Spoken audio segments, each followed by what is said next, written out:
Hello বন্ধুরা, আশা করি সকালে ভালো আছেন। এখানে 1 কেজি পরিমাণ ঝিঙে নিয়ে নিয়েছি। আগে থেকে ধুয়ে পরিষ্কার করে নিয়েছি। এবার ঝিঙের খোসাগুলো আমি কেটে বাদ দিয়ে দেবো। প্রথমে বোটার দিকের অংশ আর মাথার দিকের অংশটা কেটে বাদ দিয়ে দিচ্ছি। রেসিপিটা বানানো একেবারেই সোজা। যে একবার দেখবে না, সেই কিন্তু অনায়াসে এটা বানিয়ে ফেলতে পারবেন। আপনারা তো ঝিঙের নানান রেসিপি খেয়েছেন, আজকে আমার মতন করে এইভাবে বানিয়ে খান।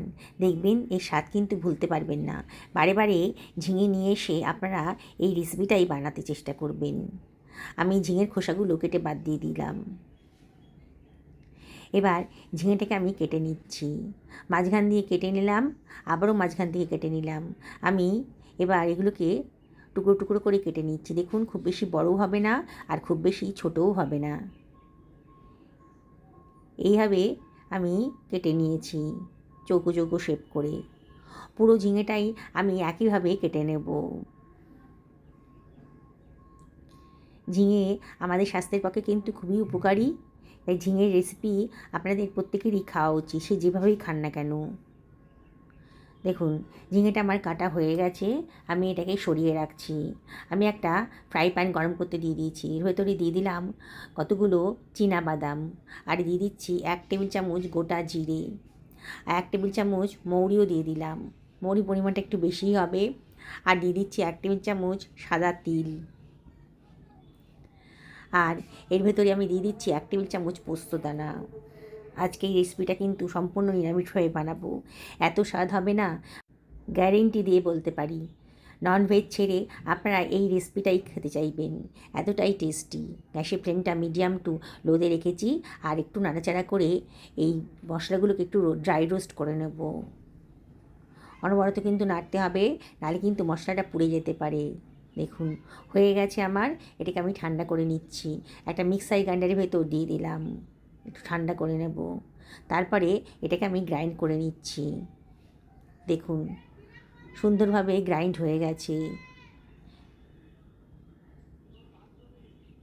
দেখুন, খুব সুন্দরভাবে গ্রাইন্ডটা হয়ে গেছে। একটু দরদরে থাকলেও কোনো অসুবিধা নেই, খেতে ভালো লাগবে। আমি ফ্রাই প্যানের ভেতরেই দিয়ে দিলাম 1 টেবিল চামচ সর্ষের তেল। তেলটাকে বেশ গরম হয়ে গেছে যখন, ধোঁয়াটা গরম হয়ে গেছে যখন, তখন 1/4 টেবিল চামচ মতো কালো জিরে আর 1/4 টেবিল চামচ গোটা জিরে দিয়ে দিলাম। কতগুলো চিড়ে রাখা কাঁচা লঙ্কাও দিয়ে দিলাম। দিয়ে এটাকে লো ফ্লেমে একটুখানি রোস্ট করে নিচ্ছি, ভাজা ভাজা করে নিচ্ছি আর কি। অনবরত কিন্তু নাড়তে হবে। গ্যাসের ফ্লেমটা লোতে রেখেই 1/4 টেবিল চামচ হিং দিয়ে দিলাম। দারুণ সুন্দর একটা গন্ধ বেরোবে। এবার এর ভেতরে দিয়ে দিচ্ছি কেটে রাখা ঝিঙেটা। সম্পূর্ণ ঝিঙেটাই এই ফ্রাই প্যানের ভেতর দিয়ে দেবো। তবে একসাথে দিতে পারছি না, ফ্রাই প্যানটা একটু ছোটো হয়ে গেছে বলে কিছুটা দেওয়ার পর একটু নাড়াচাড়া করে নিচ্ছি। একটু নাড়াচাড়া করলেই কিন্তু ঝিঙেটা মজে যাবে, তখন বাকি ঝিঙেটাও এইভাবে দিয়ে দেবো।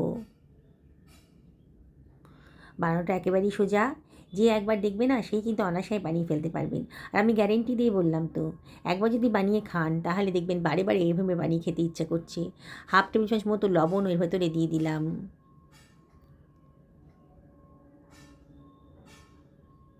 দিয়ে সব কিছু খুব ভালো করে নাড়াচাড়া করে নিচ্ছি। একটু পরে ঝিঙেটা একেবারে মজে যাবে। এবারে এর ভেতরে আমি দিয়ে দিচ্ছি কেটে রাখা টমেটোর কুচিগুলো। এবারে আর নাড়াচাড়া করব না, এবার এটাকে ঢাকা দিয়ে দিচ্ছি। ঢাকা অবস্থাতেই ভেপারেই অনেকটা মজে যাবে। মিনিট 2-3 বাদেই দেখুন, ঝিঙে থেকে আর টমেটোর গা থেকে কিন্তু অনেক জল বেরিয়েছে। আবারও আলতো হাতে একটু নাড়াচাড়া করে দিতে হবে। দেখুন কতটা জল বেরিয়েছে। যে জলটা বেরিয়েছে তাতেই কিন্তু ঝিঙেটা সেদ্ধ হয়ে যাবে। এবারে এর ভেতরে আমি দিয়ে দিচ্ছি 1/4 টেবিল চামচ হলুদের গুঁড়ো, 1/4 টেবিল চামচ লঙ্কার গুঁড়োও দিয়ে দিলাম। এই রান্নাটা খুব একটা ঝাল হবে না, একটু মিষ্টি মিষ্টি হলেই খেতে ভালো লাগবে। সব কিছু ভালো করে মিশিয়ে নিচ্ছি। মাঝে মাঝে একটু নাড়াচাড়া করে দিতে হবে। এক্সট্রা জল দেওয়ার কোনো প্রয়োজন নেই। ঝিঙেটা অনেকটাই নরম হয়ে গেছে দেখেই মনে হচ্ছে। এবার গ্রাইন্ড করে রাখা মশলাটা দিয়ে দিলাম।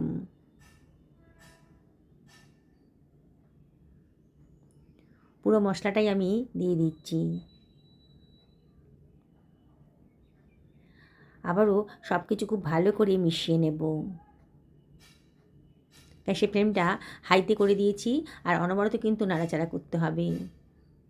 দেখছেন তো কত টেস্টি একটা রেসিপি আজকে তৈরি হয়ে যাচ্ছে। নিরামিষের দিনে এরকম একটা রেসিপি থাকলে আর কোনো চিন্তাই নেই। ভাত, লুচি, রুটি, পরোটা, পোলাও যার সাথেই খাবেন একেবারেই জমে যাবে। দেখুন আস্তে আস্তে কিন্তু আমার ঝিঙেটা অনেকটাই জলটা শুষে নিয়েছে। একটু নাড়াচাড়া করে দিতে হবে। আমি গ্রাইন্ডারটা ধুয়ে অল্প জল এর ভেতরে দিয়ে দিলাম, তাহলে খুব তাড়াতাড়ি ঝিঙেটা একেবারে সেদ্ধ হয়ে যাবে, খুব নরম হবে, সেই জন্যই জলটা দিলাম। খুব সামান্যই জল দিয়েছি, 1 টেবিল চামচ মতন হবে। এবার ঢাকা দিয়ে এটাকে আমি রান্না করে নেব মিনিট 5-6 জন্যে। মাঝে মাঝে কিন্তু ঢাকাটা তুলে একটু নাড়াচাড়া করে দেবেন, নাহলে কিন্তু পোড়া লেগে যেতে পারে। 5 মিনিট বাদে ঢাকাটা তুলে দেখুন আমার কিন্তু রেসিপিটা প্রায় শেষের পথে, রান্নাটা শেষের পথে এসে গেছে। অনেকটাই শুকিয়ে গেছে গ্রেভিটা। তাও একটু চেক করে দেখে নিতে হবে ঝিঙেটা সেদ্ধ হয়েছে কি না। একেবারেই নরম হয়ে গেছে। এর থেকে বেশি সেদ্ধ করলে কিন্তু গলে যাবে, তখন খেতে অতটা ভালো লাগবে না। আবারও সব কিছু ভালো করে মিশিয়ে দিয়ে আমি 1 টেবিল চামচ মতো গোলমরিচের গুঁড়ো দিয়ে দিলাম। যদি পছন্দ হয় তাহলে দেবেন। 1 টেবিল চামচ মতো চিনিও দিলাম। দারুণ সুন্দর খেতে লাগবে। চিনিটা অপশনাল, তবে পছন্দ না হলে বাদ দিয়ে দেবেন। আবারও একটু নাড়াচাড়া করে নিচ্ছি যাতে চিনিটা ভালো মতন গলে যায়।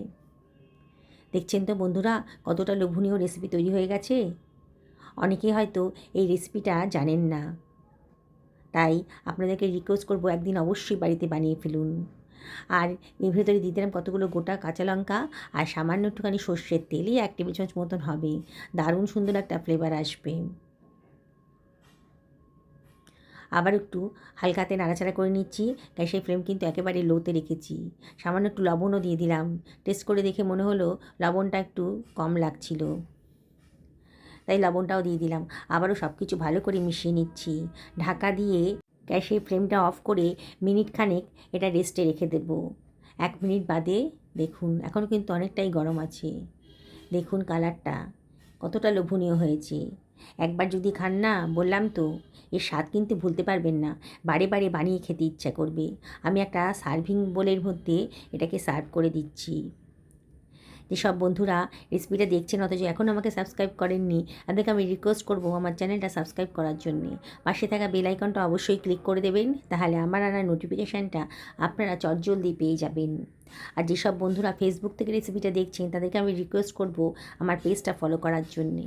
দেখুন শুধু কালারটা, কত অল্প সময়ে অল্প খরচেই কিন্তু দারুণ স্বাদের রেসিপিটা বানানো হয়ে গেল। কি দেখে বানাতে ইচ্ছে করছে তো? তাহলে আর দেরি করবেন না, অবশ্যই বাড়িতে বানিয়ে ফেলুন। সকলে সুস্থ থাকুন, ভালো থাকুন, নমস্কার নেবেন।